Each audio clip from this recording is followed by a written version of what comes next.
Images like this from the Auschwitz concentration camp have been seared into our consciousness during the 20th century and have given us a new understanding of who we are, where we've come from, and the times we live in.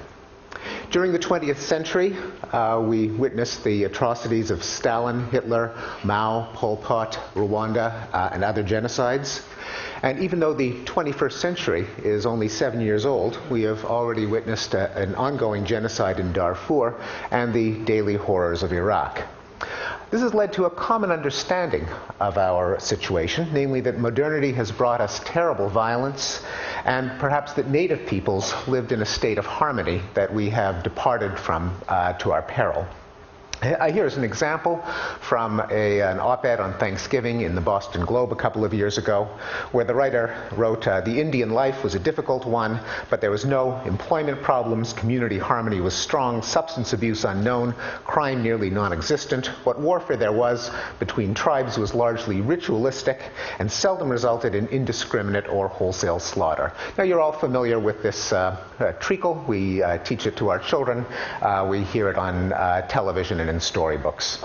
Now, the original title of this session was "Everything You Know is Wrong," and I'm going to present evidence that this particular part of our common understanding is wrong. That in fact, our ancestors were far more violent than we are, that violence has been in decline for long stretches of time, and that today we are probably living in the most peaceful time in our species' existence. Now, in the decade of Darfur and Iraq, a statement like that might seem somewhere between hallucinatory and obscene, but I'm going to try to convince you that that is the correct picture. The decline of violence is a fractal phenomenon. You can see it over millennia, over centuries, over decades, and over years, although there seems to have been a tipping point at the onset of the Age of Reason in the 16th century. One sees it all over the world, although not homogeneously. It's especially evident in the West, beginning with England and Holland around the time of the Enlightenment. Let me take you on a journey from several powers of 10 from the millennium scale to the year scale to try to persuade you of this. Until 10,000 years ago, all humans lived as hunter-gatherers without permanent settlements or government. And this is the state that's commonly thought to be one of primordial harmony. But the archaeologist Lawrence Keeley, looking at casualty rates among contemporary hunter-gatherers, namely, which is our best source of evidence about this way of life, has shown a rather different conclusion. Here's a graph that he put together showing the percentage of male deaths due to warfare in a number of foraging or hunting and gathering societies. The red bars correspond to the likelihood that a man will die at the hands of another man, as opposed to passing away of natural causes, in a variety of foraging societies in the New Guinea highlands and the Amazon rainforest. And they range from a rate of almost a 60% chance that a man will die at the hands of another man to, in the case of the Gabuski, only a 15% chance. The tiny little blue bar in the lower left-hand corner plots the corresponding statistic from the United States and Europe in the 20th century, and it includes all the deaths of both world wars.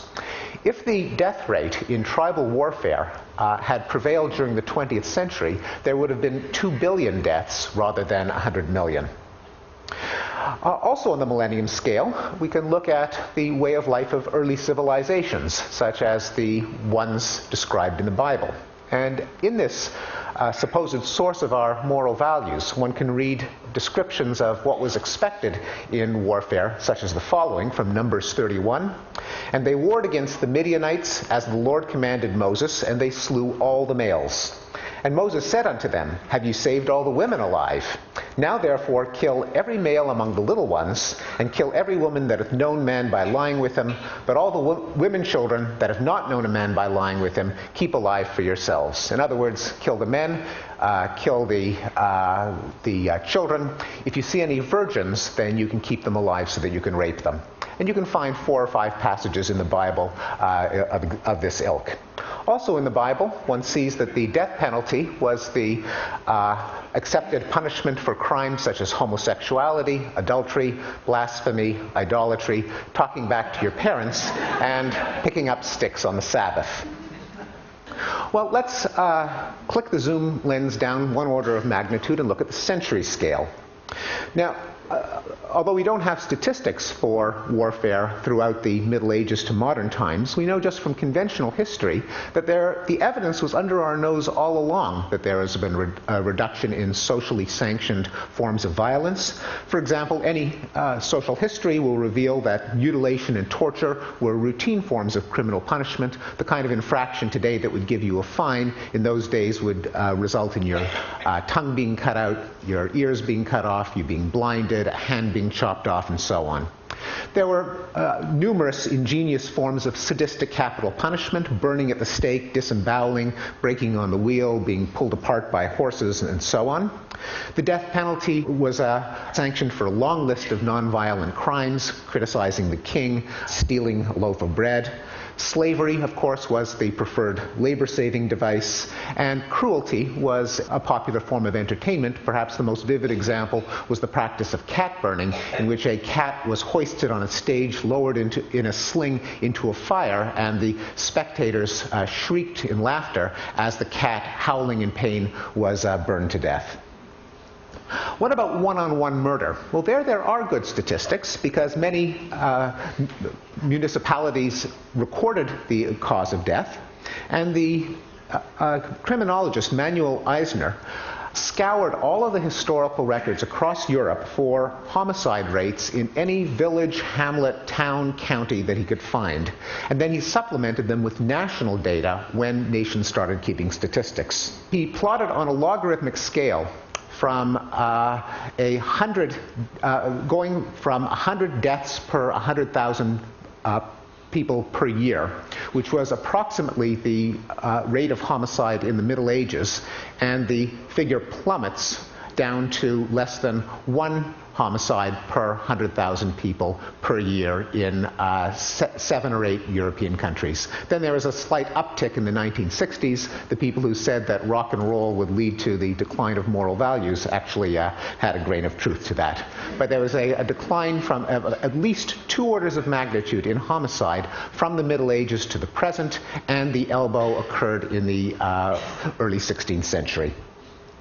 Well, let's click down now to the decade scale. According to non-governmental organizations that keep such statistics, since 1945 in Europe and the Americas, there's been a steep decline in interstate wars, in deadly ethnic riots or pogroms, and in military coups, even in South America. Worldwide, there's been a steep decline in deaths in interstate wars. The yellow bars here show the number of deaths per war per year from 1950 to the present. And as you can see, the death rate goes down from 65,000 deaths per conflict per year in the 1950s to less than 2,000 deaths per conflict per year in this decade, as horrific as it is. Even in the year scale, one can see a decline of violence. Since the end of the Cold War, there have been fewer civil wars, fewer genocides, indeed a 90% reduction since post-World War II highs, and even a reversal of the 1960s uptick in homicide and violent crime. This is from the FBI uniform crime statistics. You can see that there's a fairly low rate of violence in the 50s and the 60s. Then it soared upward for several decades and began a precipitous decline starting in the 1990s, so that it went back almost back to the level that was last enjoyed in 1960. President Clinton, if you're here, thank you. So the question is, why are so many people so wrong about something so important? I think there are a number of reasons. One of them is we have better reporting. The Associated Press is a better chronicler of wars over the surface of the earth than 16th century monks were. There's a cognitive illusion. We cognitive psychologists know that the easier it is to recall specific instances of something, the higher the probability that you assign to it. Things that we read about in the paper with gory footage burn into memory more than reports of a lot more people dying in their beds of old age. There are dynamics in the opinion and advocacy markets. No one ever attracted observers, advocates and donors by saying things just seem to be getting better and better. There's guilt about our treatment of native peoples in modern intellectual life, and an unwillingness to acknowledge that there could be anything good about Western culture. And of course, our change in standards can outpace the change in behavior. One of the reasons violence went down is that people got sick of the carnage and cruelty in their time. That's a process that seems to be continuing, but if it outstrips behavior, by the standards of the day, things always look more barbaric than they would have been by historic standards. So today we get exercised, and rightly so, if a handful of murderers get executed by lethal injection in Texas after a 15-year appeal process.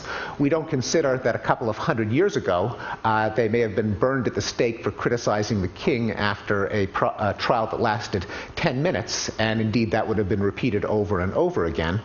Today we look at capital punishment as evidence of how low our behavior can sink rather than how high our standards have risen. Well, why has violence declined? No one really knows, but I have read 4 explanations, all of which I think have some grain of plausibility. The first is, maybe Thomas Hobbes got it right. He was the one who said that life in a state of nature was solitary, poor, nasty, brutish, and short.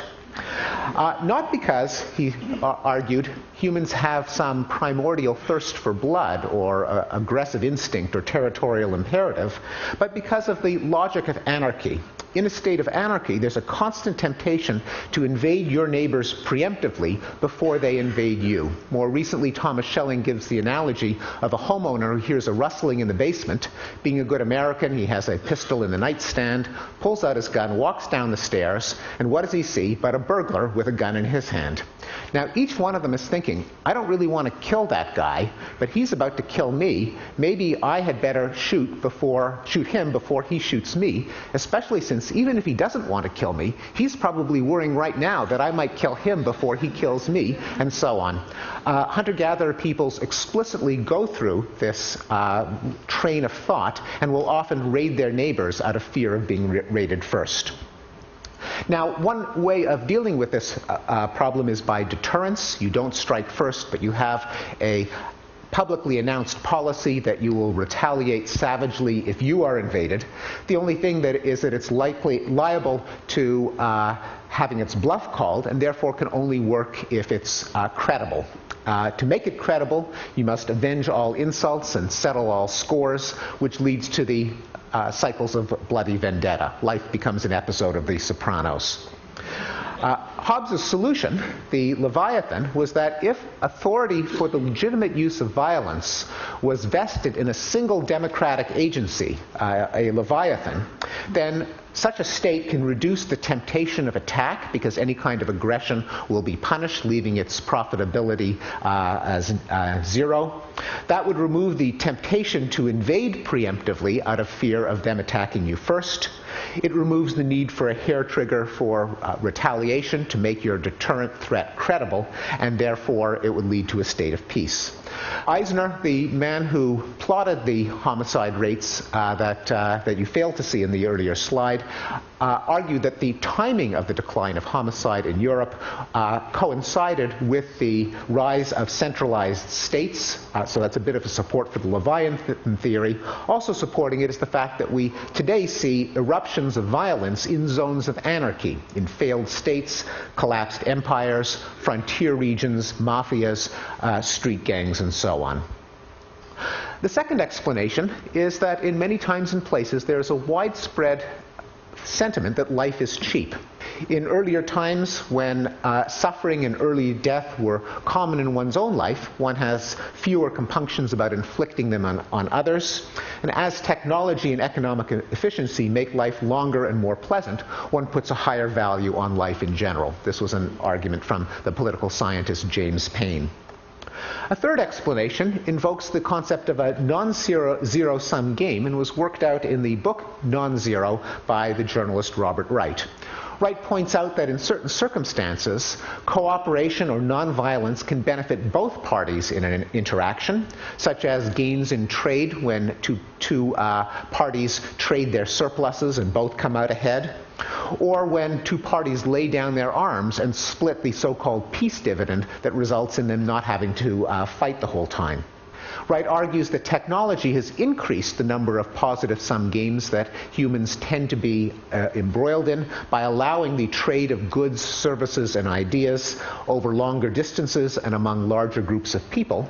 The result is that other people become more valuable alive than dead, and violence declines for selfish reasons. As Wright put it, among the many reasons that I think that we should not bomb the Japanese is that they built my minivan. The fourth explanation is captured in the title of a book called The Expanding Circle by the philosopher Peter Singer, who argues that evolution bequeathed humans with a sense of empathy, an ability to treat other people's interests as comparable to one's own. Unfortunately, by default, we apply it only to a very narrow circle of friends and family. People outside that circle are treated as subhuman and can be exploited with impunity. But over history, the circle has expanded. One can see in historical record it expanding from the village to the clan, to the tribe, to the nation, to other races, to both sexes, and in Singer's own argument, something that we should extend to other sentient species.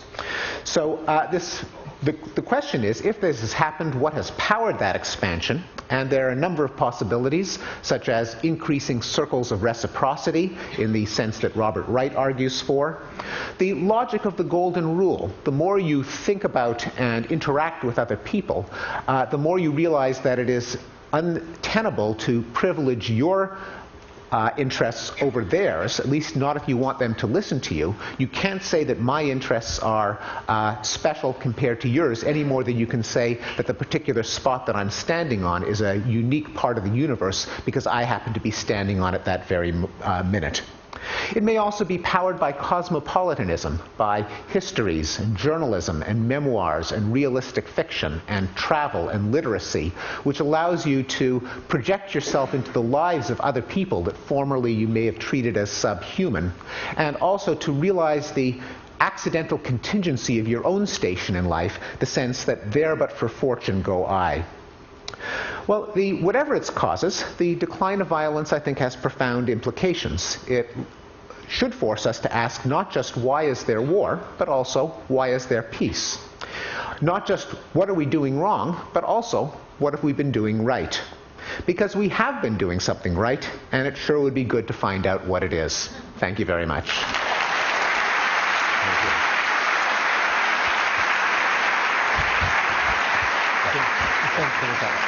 So, I was just going to, I love that talk. I think a lot of people here in the room would say that that expansion of that you were talking about, that Peter Singer talks about, is also driven by just by technology, by greater visibility of the other, and the sense that the world is therefore getting smaller. I mean, is that also a grain of truth? Very much. I mean, it would fit both in Wright's theory that it allows us to enjoy the benefits of cooperation over larger and larger circles, but also I think it helps us imagine what it's like to be someone else. I think when you read these horrific tortures that were common in the Middle Ages, you think, how could they possibly have done it? How could they have not have empathized with the person that they're disemboweling? But clearly, they, as far as they're concerned, this was just an alien being that does not have feelings akin to their own. Anything, I think, that makes it easier to imagine in trading places with someone else means that it increases your moral consideration to that other person. Well, Steve, I would love every news media owner to hear that talk at some point in the next year. I think it's really important. Thank you so much. My pleasure.